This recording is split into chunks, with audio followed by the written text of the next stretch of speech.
Hey, Scott from Aristocob.com here. And Seth from ThinkingFaster.com. What am I doing? I'm wearing the wrong shirt. Hold on. Keep going. Damn. I'll be right back. Together, the three of us, we're Markwood Wins Breakfast I'm still Club. here. I'm about to see something I didn't sign up for. Keep going. So welcome back. It's day 4. That means It's cold. It's December 4th. And we are working our way through the tobacco advent tree, pulling off of the tree the cornaments. Cornaments are corncob pipes, specifically the Morgan nose warmer, naked Morgan nose warmer. And these are going out to the folks that sent us the tobacco. And what in the world are you wearing? That is so much better. This is my recently purchased Let me see. Star Wars Christmas sweater t-shirt. I find your lack of cheer disturbing. The only Christmas sweater you will ever find me in, because it's a t-shirt. Thought this was appropriate for tobacco advent and totally forgot about it. Where's it been? Over there. Yeah, you know, about the place where I got undressed. All right, so again, day 4, and today's tobacco was provided to us by Christopher Severt, and he sent us Peter Stokkebye Luxury Bullseye Flake, which, if I'm not mistaken, has some perique in it. Sweet. This I do know. Virginia's and Oh, yeah. perique. So I'm going to practice the old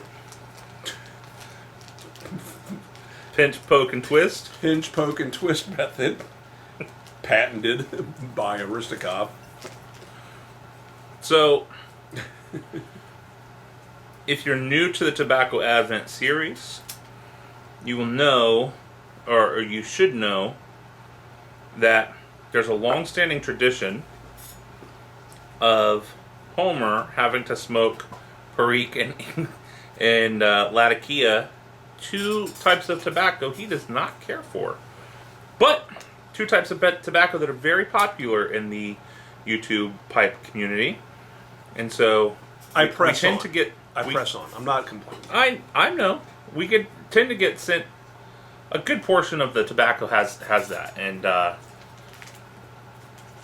in previous years it has almost been a joke where people would intentionally send their favorite perique and their strongest perique and Latakia.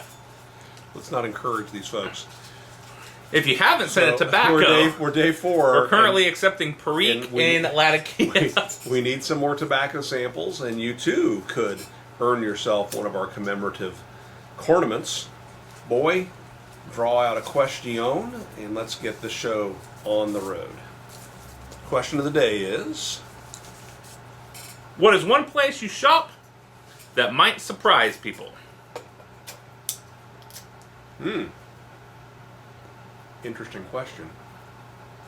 When is that episode going to air? In a while.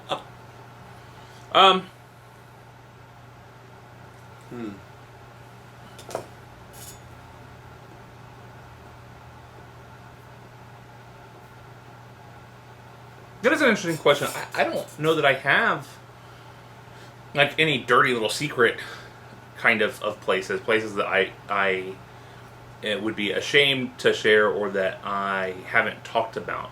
I'm even thinking online. Like, are there any websites that I shop at online that, you know? But I've talked before about I like to shop on junk Chinese websites and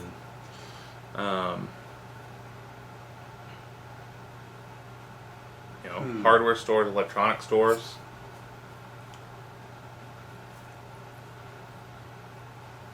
It's an interesting question. One place that you shop that might surprise people. All right, I am going to just leave it at this. 2 German-owned grocery stores, Aldi and Lidl. Aldi, some folks that I think have never shopped there have given it a bad name. And in part because when they started promoting themselves in the U.S., they were promoting in a very big way that they accept food stamps. And now that's, what do they call that? It's WIC? No, it's not WIC. It's not women, infant, and children. No. I don't know. Till recently it was just your Obama card, wasn't it? I don't know, but they promoted that in a real hard way, and I think a lot of folks said, "Oh, I don't shop there because I don't have that."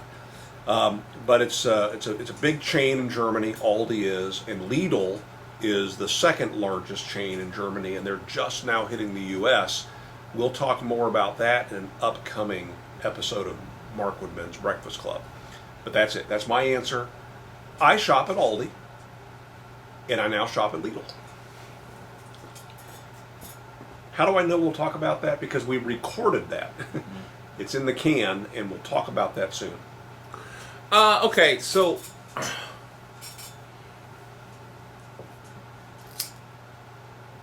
I think that I know that there are some people, probably not many of you, because I've talked about it here before, but I know that there are some people that would be surprised that I have shopped at an ABC store. Liquor store. Oh, liquor store. Okay. Yeah. Because it's not something... I don't get drunk.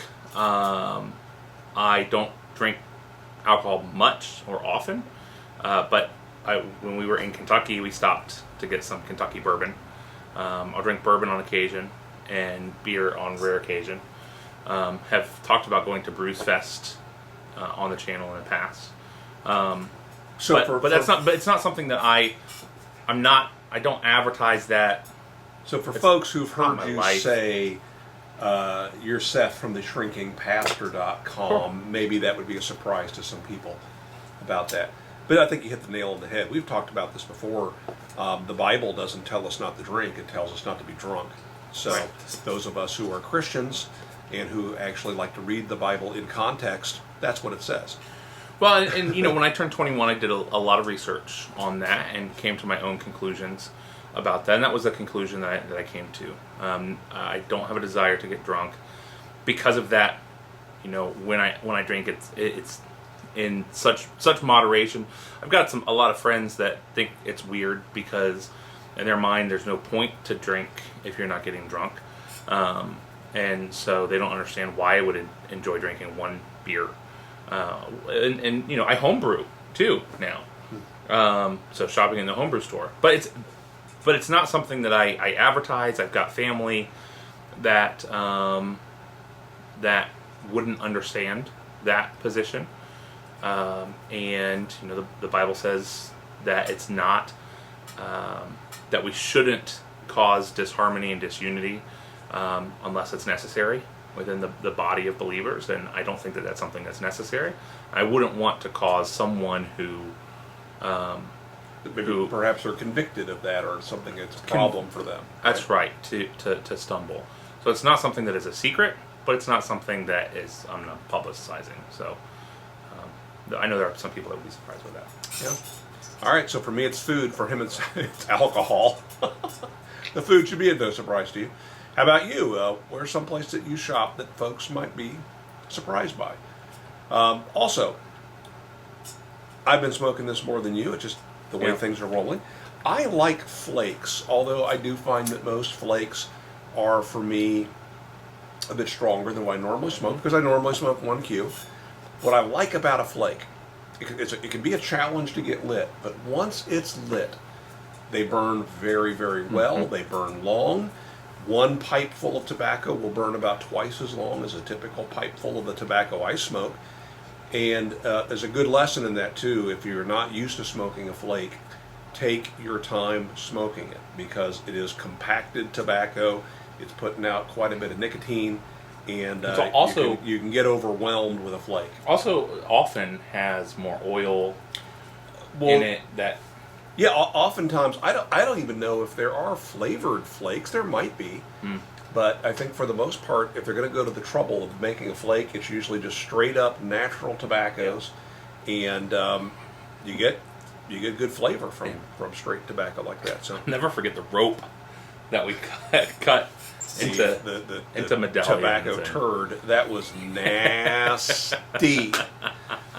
If you have some of that and you're currently putting an address on the label, just hold on to it. We're good. We're good. I'd smoke it again. Whatever. So I like this. I like the flavor of this. It's not overwhelming Creek. Absolutely. Christopher, thank you for sending this Yeah. along. There will be a Cornament coming your way. And again, still time if you want to get involved, the rest of you, and send a tobacco sample or two. Information down below in the doobly-doo. And shoot a video. If you're not already doing that, turn your camera on. Tell us about the places that you're shopping. Tell us if you've had this tobacco. And if nothing else, leave a comment below. That's secondary to a video, though. All right, that it? Make it a great day. We'll see you tomorrow. See ya.